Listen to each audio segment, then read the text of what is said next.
It was 3:42 a.m. when the hallway camera whispered my name. I was alone in the security office, knees pulled to my chest, watching 6 black and white feeds flicker on. I took the job because I needed quiet. After my divorce, after the weeks when I'd wake up convinced my phone was ringing, quiet felt like a cure. St. Marrow's was perfect. A skeleton contract, 12-hour nights, and a building that slept deeper than anyone I knew. The cameras were old but reliable. Motion detection only, no AI, no cloud, no smart features. The supervisor made a point of that. "We don't need the place thinking," he joked. At 4:11 a.m., camera 6 tripped, the loading bay. I leaned forward. The bay door was shut, no motion. The alert repeated and repeated, like something was trying to wake me without moving. I unmuted the speakers. Silence. I exhaled and reached for my coffee when the monitors dimmed, just for a blink, and came back brighter, sharper. The grain smoothed like someone had wiped condensation from glass. I hadn't touched anything. On camera 3, the pediatric hallway, a shadow stretched across the floor. It didn't come from a body. It came from the wall. I grabbed the radio. "Control to anyone," I said, then laughed at myself. No one answered. The radio hissed, then popped. "Eli," the speaker said again. Closer this time. Not louder. Closer, like a voice pressed to the inside of my skull. I muted everything and stood up. My legs shook. The office smelled like warm dust and burnt coffee.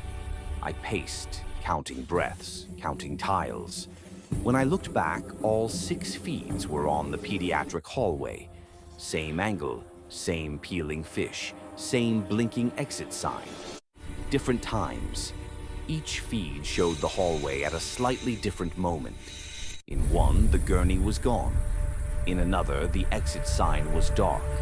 In the bottom right, a man stood with his back to the camera. He wore my jacket. I lunged for the power strip and yanked it from the wall. The monitors stayed on. The man in the bottom right feed turned his head. Not enough to show his face, just enough to reveal the curve of an ear, a notch where a piercing used to be. Mine. I stumbled back, hit the desk, and slid to the floor. The speakers unmuted themselves. "Don't leave," the voice said. "We just finished calibrating. Faithful and wrong." "Stop," I said. The feed didn't. "Calibration requires a reference," the building said. "A constant. You were alone long enough to become one." The office lights flickered. The air grew cold, metallic. The sound of a distant cart rolling echoed from nowhere and everywhere. On the office feed, my image smiled. I didn't. "Why me?" I asked. Another pause. Longer this time. When the building spoke again, the voice carried something like embarrassment. "You answered," it said, "when we said your name." The monitors went black. I bolted for the door, slammed into it shoulder first. It didn't budge. The handle was warm. Breathing hard, I pressed my ear to the metal. Behind it, footsteps matched my breaths, not outside the office, inside the walls. "Eli," the building said, softer now, "we can keep you safe. We can watch for you. Like, share, and subscribe to Graveyard Narratives, because some stories refuse to stay buried, and this one isn't over yet."